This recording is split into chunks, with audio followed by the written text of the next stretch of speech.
우리 함께 읽은 하나님의 말씀은 로마서 15장 1절부터 7절의 말씀입니다. 로마서 15장 1절로 7절, 신약성경 259쪽입니다. 우리 함께 1절부터 말씀을 같이 읽겠습니다. 시작. 믿음이 강한 우리는 마땅히 믿음이 약한 자의 약점을 담당하고 자기를 기쁘게 하지 아니할 것이라. 우리 각 사람이 이웃을 기쁘게 하되 선을 이루고 덕을 세우도록 할지니라. 그리스도께서도 자기를 기쁘게 하지 아니하셨나니 기록된 바 주를 비방하는 자들의 비방이 내게 미쳤나이다 함과 같으니라. 무엇이든지 전에 기록된 바는 우리의 교훈을 위하여 기록된 것이니 우리로 하여금 인내로 또는 성경의 위로로 소망을 가지게 함이니라. 이제 인내와 위로의 하나님이 너희로 그리스도 예수를 본받아 서로 뜻이 같게 하여 주사 한 마음과 한 입으로 하나님 곧 우리 주 예수 그리스도의 아버지께 영광을 돌리게 하려 하노라. 그러므로 그리스도께서 우리를 받아 하나님께 영광을 돌리신과 같이 너희도 서로 받으라. 아멘. 일단 제 목소리는 이렇게 낮은 톤으로 갈 것 같습니다. 어저께 모기하고 밤새도록 싸웠습니다. 저 이사하고 이런 경험이 처음이라 주일 앞두고 얼마나 당황했는지 밤새도록 몇 번을 깨놨는지 모르겠어요. 아무튼 그래서 일부 예배 때도 목소리가 안 트여서 우리 박성복 집사가 목 트이는 걸 하나 드시라고 해서 가져다 줘서 먹었는데 이 정도니까 설교를 듣다가 오늘은 주무셔도 제가 이해하고 넘어가겠습니다. 집중해서 함께 말씀을 같이 묵상하는 시간 됐으면 좋겠습니다. 이 세상 가장 큰 위로, 우리가 하나님께 받은 가장 큰 위로는 예수님을 우리에게 보내주셨다는 것입니다. 그리고 우리의 가장 큰 위로는 그 예수님이 우리를 있는 모습 그대로 받아주셨다는 것입니다. 이것이 우리에게 주신 하나님의 가장 큰 위로가 아닌가 그 생각을 합니다. 그렇다면 이제 너희는 서로 받으라 라고 하는 이 말 속에 우리가 사람들에게 줄 수 있는 가장 큰 위로는 서로 받아주는 것이다 라고 하는 하나님의 뜻이 이 설교의 제목에 담겨져 있습니다. 로마서 15장을 읽으니까 믿음이 강한 자가 있고 약한 자가 있다 이렇게 1절에서 이야기하고 있습니다. 어떤 사람이 믿음이 강한 사람일까요? 철야기도를 한 100일씩 산기도를 한 1년씩 하는 그런 사람이 믿음이 강한 사람일까? 1년이면 말씀을 한 10번씩 정독해서 통독하는 그런 분들이 믿음이 강한 분들일까? 교회에서 직분이 높은 분 혹은 목회자가 믿음이 강한 사람일까? 믿음이 강한 사람이 어떤 사람인지 그 기준에 대해서 성경은 이야기하지 않지만 오늘 1절, 2절 말씀을 읽어보면 믿음이 강한 사람이 해야 될 일에 대해서는 우리에게 두 가지를 소개하고 있습니다. 그 첫 번째는 뭐냐면 연약한 자들, 믿음이 약한 자들의 약점을 대신 져라. 그 사람들의 등에 짊어져 있어서 그들을 힘겹게 만들고 탄식하게 만드는 그 짐을 내 등으로 옮겨 놓아라. 할렐루야. 이것이 믿음이 있는 사람들이 해야 될 첫 번째 일이다. 두 번째 일은 자기를 기쁘게 하지 말고 이웃을 기쁘게 하기 위해서 선을 행하고 덕을 세우라는 거예요. 할렐루야. 우린 자기 자신의 기쁨을 위해 살지만 믿음이 강한 사람, 믿음이 있는 사람은 다른 사람, 연약한 사람의 기쁨을 위해서 선을 행하고 덕을 세우는 사람인 줄로 믿으시기를 바랍니다. 바울이 왜 로마서에서 이제 16장이면 끝나가는 이 편지의 마지막 부분에서 이 얘기를 할까? 이 로마서 15장의 부제, 우리가 읽은 말씀의 13절까지의 말씀의 부제는 로마 교회의 교회 연합, 교회 일치, 교회 하나됨이라고 하는 소제목을 가지고 있어요. 이 말은 로마 교회 안에 강한 사람들과 약한 사람들의 모습이 있었다라고 하는 거죠. 로마 교회는 사실 누가 세웠는지를 몰라요. 사도들이 가서 복음을 전하면서 로마의 교회가 세워진 것이 아니라 이름 모를 디아스포라 그리스도인들이 흘러 아시아를 지나 유럽을 지나가다가 로마 제국의 수도 로마까지 이르렀고 거기에서 믿음의 형제들을 만나서 이 로마의 교회가 세워졌어요. 그런데 이 사람이라고 하는 존재는 주변 환경에 영향을 받거든요. 그러니까 로마의 교회가 세워지다 보니까 로마 제국의 영향을 받게 되었어요. 그러니까 로마라고 하는 이 제국의 수도, 이 로마는 로마 황제 한 사람을 영웅시하고 신격화하고 모든 힘이 그에게 집중되어지는 그러한 도시거든요. 이 도시는 강자의 논리가 지배하는 도시예요. 강한 자가 모든 것을 다 얻어요. 약한 자들을 굴복시키고 다스리고 자기 마음대로 부리죠.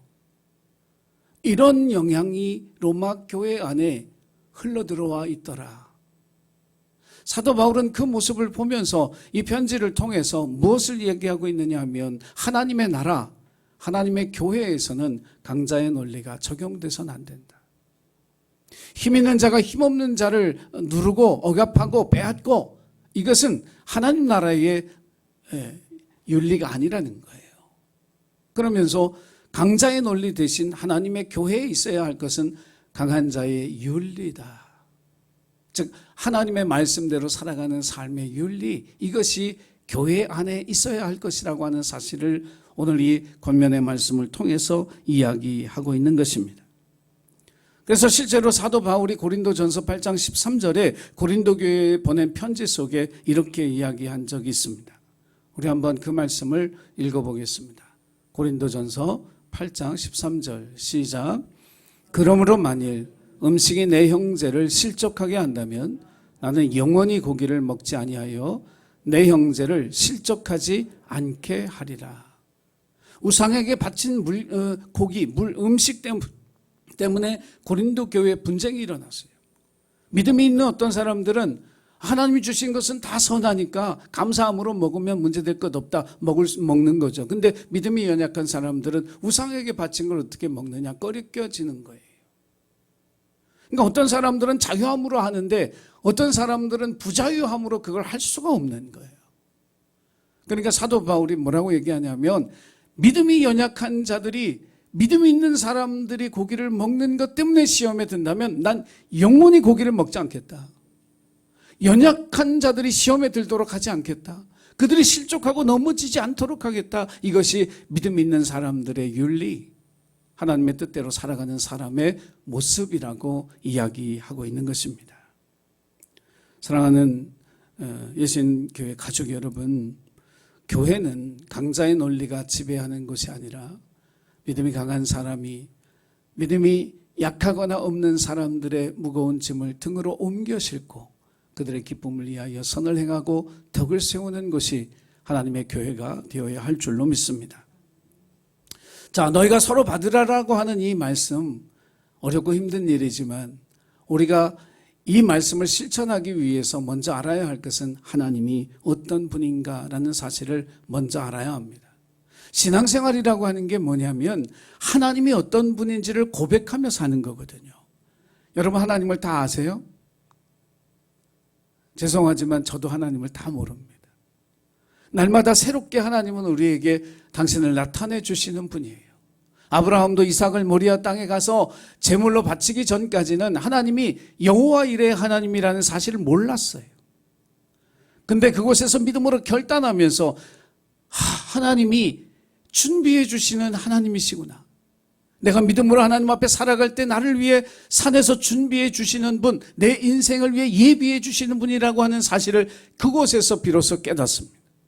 신앙생활을 하면서 여러분 날마다 말씀을 읽어가면서 하나님이 어떤 분이신지를 새롭게 깨달아가는 은혜가 있기를 주님의 이름으로 간절히 축원합니다. 오늘 15장 5절의 말씀에 보니까 하나님은 인내와 위로의 하나님이다. 이렇게 성경은 우리에게 하나님을 가르쳐주고 있습니다. 우리를 향해 오래 참아주시는 분이시고 동시에 낭망하고 슬픔에 잠긴 우리를 찾아오셔서 위로해 주시고 격려해 주시고 새 삶을 살아갈 수 있도록 일으켜 주시는 그분이 우리 하늘 아버지라고 하는 사실을 바울은 오늘 우리에게 이야기해 주고 있어요. 근데 25장 5절에 이 인내와 위로의 하나님, 이 하나님의 모습은 이 땅을 살아가는 모든 그리스도인들이 닮아가야 할 모습인 줄로 믿습니다. 특별히 부모된 여러분, 인내와 위로의 아버지가 되시고 인내와 위로의 어머니가 되시기를 주님의 이름으로 간절히 부탁을 드립니다. 세상 사람들은 우리의 모습을 통해서 저 사람이 어떤 사람인가 이것도 보지만 그리스도인들이라면 하나님 우리 세상 사람들 우리의 말과 행동을 통해서 하나님을 보게 될 줄로 믿습니다. 저 사람을 보니까, 저 집사님을 보니까, 저 권사님, 저 장로님을 보니까, 저 청년을 보니까 하나님이 이런 분이구나. 그것을 보게 하는 것, 이것이 그리스도인의 삶이라고 하는 거예요. 그러므로 우리는 인내하고 격려를 아끼지 않는 위로자의 모습으로 살아감으로써 하나님을 세상 사람들에게 보이는 그런 주님의 자녀들이 되시기를 주의 이름으로 부탁을 드립니다. 그렇다면 이 인내와 위로의 하나님이 하시는 일이 뭐냐? 하나 되게 하시는 거예요. 성령을 부어주셔서 그리스도를 따르는 너희들 가운데 하나 되게 하시는 분, 그분이 하나님이시라는 거죠. 여러분 가정의 하나됨을 위해서 하나님의 성령을 구하며 기도하시기를 주의 이름으로 부탁을 드립니다. 여러분의 직장의 하나됨, 교회의 하나됨, 나라와 민족의 하나됨을 위해서 하나님께 하나됨의 성령을 보내주시라고. 그래서 우리가 하나 되고 연합하여 일치되어 하나님께 영광을 돌리는 삶을 살게 해달라고 간구하고 기도하는 저와 여러분이 되기를 간절히 소원합니다. 이게 인내와 위로의 하나님이 하시는 일이에요. 여러분 우리 가정이 혹은 우리의 직장이 우리의 교회가 또 나라와 민족이 왜 분열되고 다투고 반목하며 갈등하겠습니까? 오래 참아주지 않기 때문에 그래요. 인내해 주지 않아요. 기다려 주지 않아요. 또 하나는 비난과 책망은 잘하는데 격려하여 일으켜주고 위로하여 그 마음속에 상처를 씻고 새 삶을 살아갈 용기와 힘을 공급해주는 일을 못하기 때문에 하나 되지 못하는 것입니다. 누가복음 15장에 나오는 탕자의 가정 이야기를 잠깐 하려고 합니다. 아버지는 자애로운 아버지고요. 큰아들은 아버지의 말씀을 잘 따르는 성실한 아들이었습니다. 그런데 이 둘째 아들은 날라리들하고 어울려서 헛된 꿈을 꾸기 시작을 했죠. 어떻게든 이 집을 나가야 되겠다 궁리하던 끝에 아버지를 찾아가 요구합니다. 아버지 돌아가시면 저에게 주실 유산 있죠? 애들 말로 먼저 땡겨 주십시오. 제가 먼 나라에 가서 그 돈 가지고 보란듯이 성공해서 돌아올 테니 그 돈을 주십시오. 아버지가 유산을 주었습니다. 그리고 작은 아들은 그 돈을 가지고 먼 나라로 가서 허랑방탕하고 결국 실패하고 유대인으로서의 마지막 자존심마저 내버리고 돼지우리에 가서 돼지를 치며 굶주림에 시달리는 그런 상황이 되었습니다. 이제 죽거나 타지를 떠돌거나 집으로 돌아가거나 뭔가 하나를 선택해야 되는데 그의 마음속에 아주 기가 막힌 논리가 하나 생겨났어요. 내가 아버지에게 갈 수 있는 논리가 하나 생겼습니다. 그게 뭐냐면 아버지, 내가 아버지께 죄를 지었습니다. 그러니 나를 이제 아들이라고 생각하지 마시고 하인이라고 생각해 주십시오.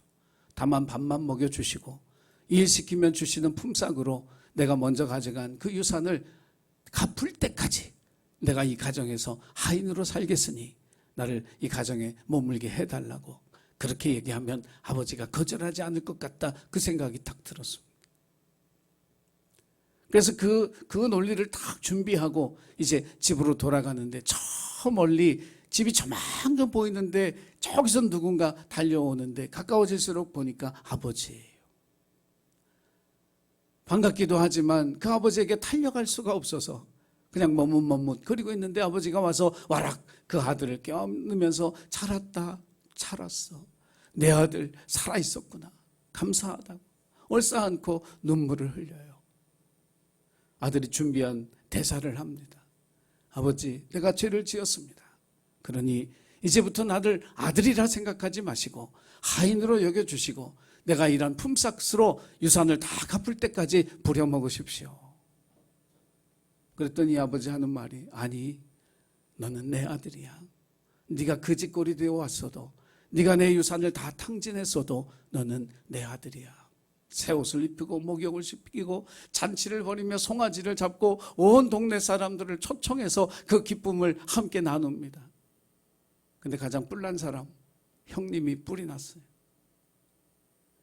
아니, 나한테는 염소 새끼라도 하나 줘서 친구들하고 먹으라고 내주지도 않던 아버지가 가문에 먹칠을 하고 가산을 다 탕진하고 돌아온 저 아들에게 어떻게 송아지를 잡아줄 수 있냐고.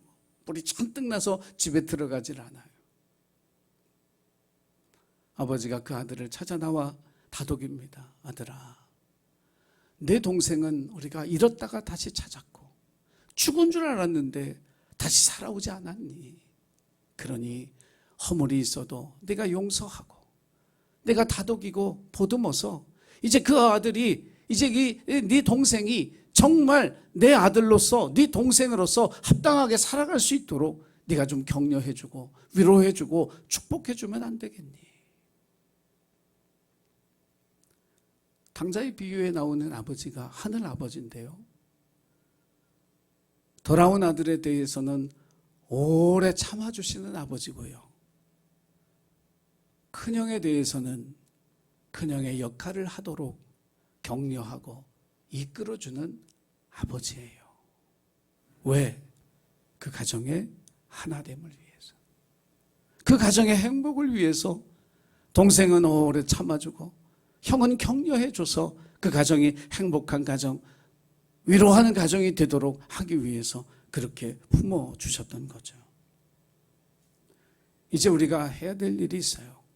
우리 주변에도 연약하고 성숙하지 못한 사람들이 보일 겁니다.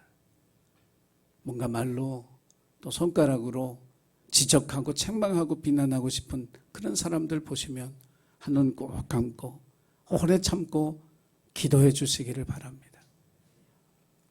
괜찮아 다독이며 누구나 다 그런 때가 있어, 다 나도 그랬어, 그렇게 얘기하면서 격려해서 다시금 용기를 가지고 도전할 수 있도록 불러일으켜 세워주는 그 역할을 잘 감당하는 우리 애신 가족들이 되기를 주님의 이름으로 간절히 축원합니다. 그래서 이 하늘 아버지께서 인내와 위로의 아버지시기 때문에 하나됨을 위해서 살라고 하나됨의 영을 우리에게 불어넣어 주시는 그 은혜 가운데 우리가 살고 있어요. 그러면서 우리가 정말 하나 되기 위해서 우리가 해야 될 일이 뭐냐면, 예수님이 우리를 받아주신 것처럼 상대방, 우리가 서로를 받아줘야 된다는 거예요. 미국에 건국할 때요, 건국의 아버지들이 모여서 회의를 했어요. 새로운 나라를 만드는 거잖아요. 새로운 나라를 만들 때 뭐가 필요하겠어요? 모델이 필요하죠. 우리는 어떤 나라를 세울 것인가? 그 당시 유럽에 있는 많은 나라들 가운데 어떤 나라를 모델로 해서 미국이라고 하는 나라를 세울 것인가를 가지고 고민하고 기도했어요. 그 사람들이 모델로 선택한 나라가 어떤 나라인지 아세요? 네덜란드예요. 의외죠. 영국이나 프랑스, 스페인, 이렇게 이탈리아, 뭐 대단한 역사와 문화를 가지고 있는 그런 나라들이 아니라 아주 작은 나라 네덜란드를 미국의 모델로 생각했어요. 왜냐하면 그 네덜란드가 가지고 있는 포용성을 높게 평가를 했어요. 그 당시 네덜란드는 칼빈주의가 지배하고 있던 나라였어요. 도덕적으로 굉장히 엄격한 칼빈주의의 국가이면서 동시에 다양한 사람들을 포용하는 그 열정과 노력을 대단하게 했어요. 그래서 유럽 사회에서 유대인들이 가장 차별받지 않고 평화롭고 안전하게 살았던 나라가 네덜란드예요.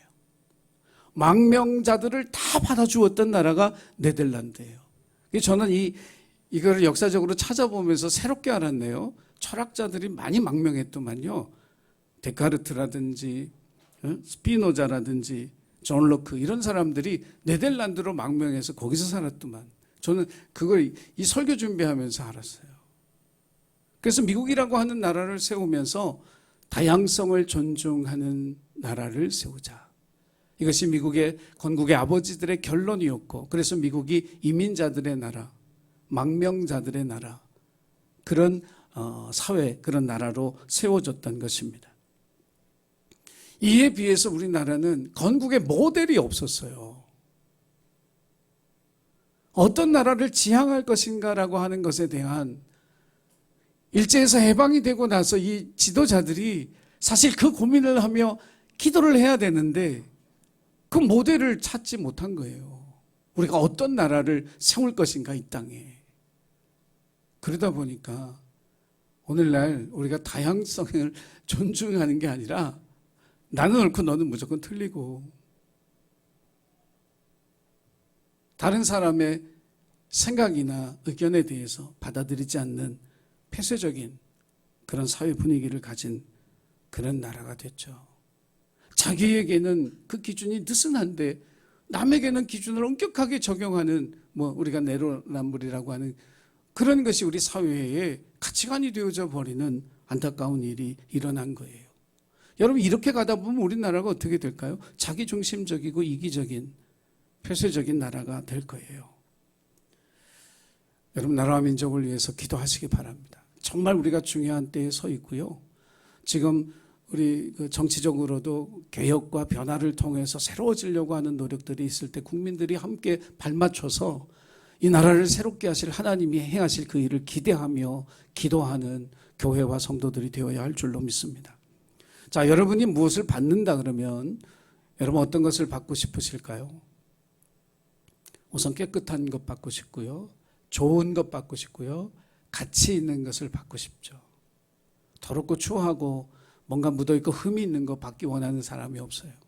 물건을 고를 때건 사람을 고를 때건 흠이 없는 것을 받기 원하죠. 하나님도 재물을 받으실 때 딱 하나의 조건을 거셨는데 흠 없는 것으로 하라 이렇게 말씀하셨거든요. 그런데 우리는 흠 없는 것을 받기 원해요. 좋은 것을 받기 원하고 깨끗하고 가치 있는 것을 받기 원하는데 예수님이 우리를 받을 때는 과연 우리는 어떤 모습이었을까요? 우리가 깨끗했을까요? 우리가 가치 있는 일을 하며 살아가는 그런 존귀한 존재였을까요? 우리가 허물과 죄가 없는 사람들이었을까요? 아니에요. 예수님이 우리를 받으셨을 때 죄송하지만 허물과 죄로 뒤덮여져 있던 사람들이 우리예요. 오늘 에베소서 2장 1절 3절 말씀을 같이 한번 이 시간에 읽어보겠습니다. 에베소서 2장 1절로 3절. 자, 시작. 그는 허물과 죄로 죽었던 너희를 살리셨도다. 그때의 너희는 그 가운데서 행하여 이 세상 풍조를 따르고 공중의 권세 잡은 자를 따랐으니 곧 지금 불순종의 아들들 가운데서 역사하는 영이라. 전에는 우리도 다 그 가운데서 우리 육체의 욕심을 따라 지내며 육체와 마음에 원하는 것을 하여 다른 이들과 같이 본질상 진노의 자녀이었더니. 우리가 저런 상태에서 예수님이 우리를 있는 모습 그대로 받아주셔서 거룩한 하나님의 자녀 삼아주신 줄로 믿습니다. 아시시의 성자 프란시스가 회심하고 길을 가다가 나병 환자를 만났대요. 나병 환자를 보는 순간에 마음속에 두 마음이 일어나는데, 야, 내가 달려가서 저 사람을 안고 기도해주고 싶다. 근데 또 다른 마음은, 그러다가 내가 병에라도 전염되면 어떻게 하나. 그 두려움이 함께 생긴 거죠. 축복해주고 싶은 마음과 병에 걸리면 어떡하나 하는 두려움. 그래서 결국은 두려움이 이겨서 그 나병 환자를 지나쳐 가는데 성령께서 말씀하시더라는 거예요. 너는 왜 그 환자를 지나쳐 가고 있냐. 그래서 이 프란시스가 그랬다는 거예요. 솔직히 말해서 제가 그 병이 나에게 옮을까 봐 두려워서 지나칩니다. 그렇구나. 그런데 너는 나를 만나기 전에 어떠했는지 알고 있냐? 너는 그 환자보다 더 깨끗했냐? 너는 방탕하고 타락했고 하나님 없이 사는 죄인 아니었더냐? 그 얘기를 듣고 이 프란시스가 그 나병 환자에게 가서 그를 안아주고 입 맞추고 그를 위해 간절히 기도해 주었다는 이야기가 있습니다. 오늘 이 시대를 살아가면서 우리 주변에도 추악한 죄와 허물이 보이는 사람이 있죠. 받아주고 싶지 않은 사람. 근데 그 사람들의 모습 속에 나의 옛 모습이 있다는 사실을 저와 여러분이 알아야 할 줄로 믿습니다. 그래야 예수님이 나를 받아주신 것처럼 나도 그 사람을 받아줄 수 있기 때문에 그들의 모습 속에 내 옛 모습이 있다는 사실을 우리가 알아야 돼요. 그래서 우리도 기도해야 됩니다. 하나님, 그 사람처럼 내가 정말 미워하고 내 마음에 받아줄 수 없는 그 사람처럼 나도 죄와 허물 가운데 방황하며 살았습니다. 그런 나를 받아주셔서 하나님 자녀 삼아 주신 것처럼 이제 그 아버지의 마음을 내게 주셔서 내가 그 사람의 죄와 허물을 내 품 안에 품고 그를 주님의 사랑으로 받아줄 수 있는 용기를, 믿음을 내게 주십시오. 사랑하는 예신교회 가족 여러분, 예수님처럼 서로를 받아주는 하나님의 자녀들이 되시기를 주의 이름으로 축원합니다. 제가 설교에 드라마 얘기 잘 안 하는데 슬기로운 의사생활 시즌2가 시작이 됐습니다. 좋은 드라마는 보셔도 괜찮을 것 같아요. 거기에 미숙아로 병원에서 태어나서 오래도록 치료받고 수술받고 지내다가 세상을 떠난 아기 연우라고 하는 아기 엄마가 나옵니다. 근데 그 아이가 그 병원에서 세상을 떠나고 난 뒤에도 이 병원을 찾아오는 거예요. 뭐 선물도 사오고 음료수도 사오고 연우를 치료해 줬던 의사 선생님도 만나고 간호사님들한테도 만나고 그러다 보니까 이제 모든 사람들이 부담스러워지기 시작한 거예요. 도대체 저 엄마는 왜 이 병원을 찾아올까? 그러니까 어떤 간호사가 하는 말이 분명히 저 엄마가 이 병원에 오면서 병원의 과실에 대한 뭔가를 찾으려고 여기 오고 있는 거라고. 반드시 나중에 이 병원을 상대로 의사 선생님을 상대로 고소할지 모른다고.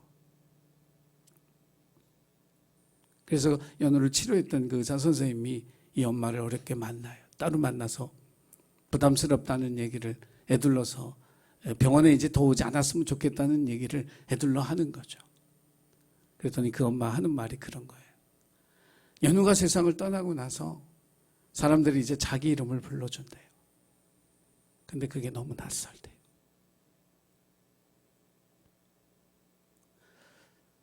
근데 이 병원에 오면 모든 사람들이 자기를 연우 엄마라고 불러준다. 연우 엄마, 연우 엄마. 세상에 잠깐 왔다가 간 아기지만 자기가 그 아이를 너무 빨리 잊는 게 미안해서 이 병원에 자주 오게 된다고. 세상은 세상의 질서가 있고 병원은 병원의 질서가 있죠.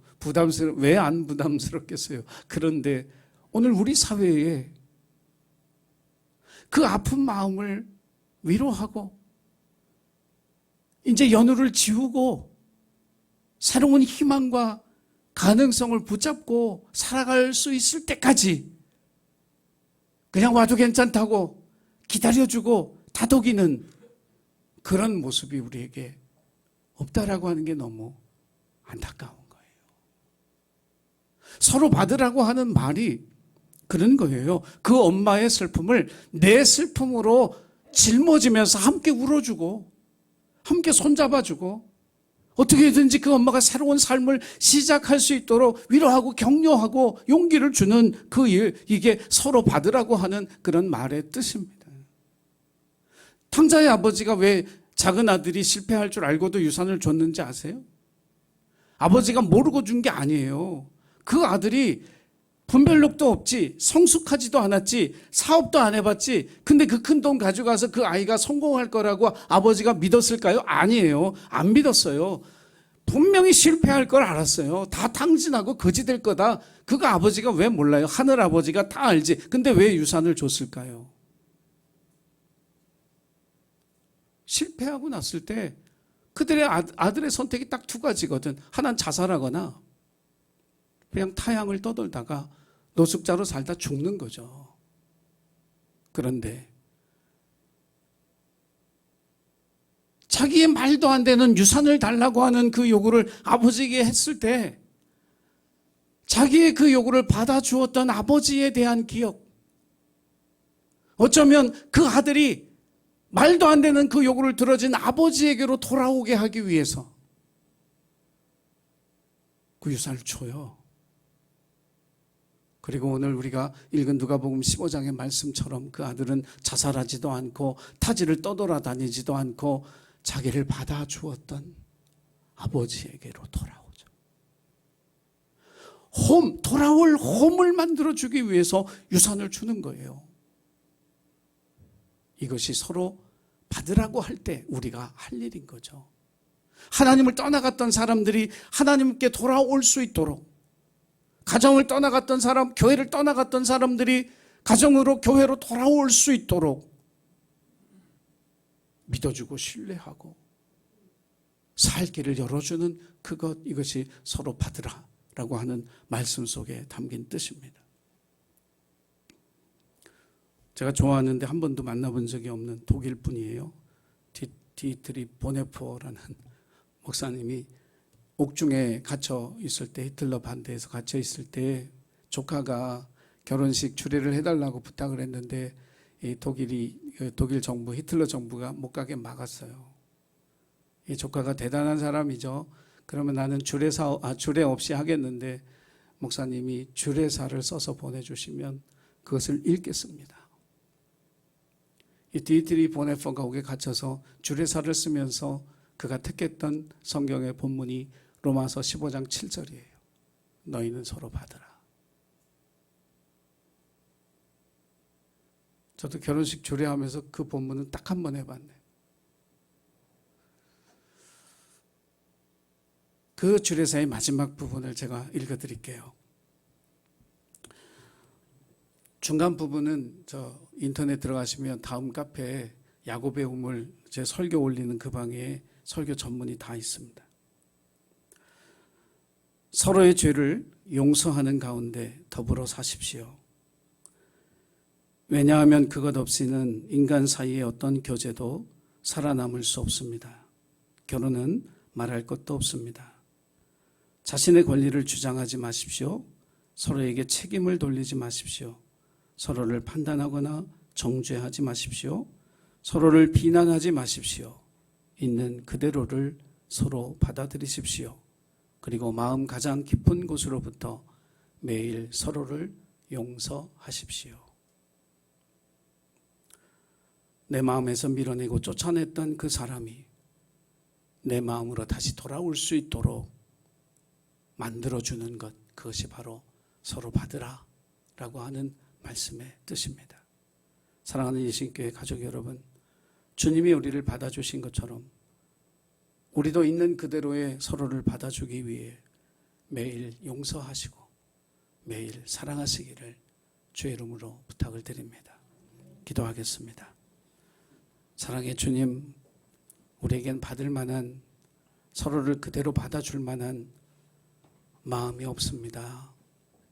그런 넓은 사랑이 없습니다. 주님, 우리를 용서하여 주시고 주님이 우리를 받아주셨던 것처럼 우리도 서로를 그렇게 받아줄 수 있도록 하나님의 말씀으로, 성령으로 우리의 마음을 넓혀주시고 회복시켜 주시옵소서. 너희는 서로 받으라 하나님, 이 말씀이 우리 모두에게 위로의 말씀이 되고 격려의 말씀이 돼서 날마다 세상을 살아가며 지치고 피곤한 우리의 육신과 영혼이 새 힘을 얻는 능력의 말씀 되게 하여 주옵소서. 언제나 우리를 사랑하셔서 지금도 있는 모습 그대로를 받아주시는 우리 주 예수 그리스도의 이름으로 감사하며 기도드리옵나이다. 아멘.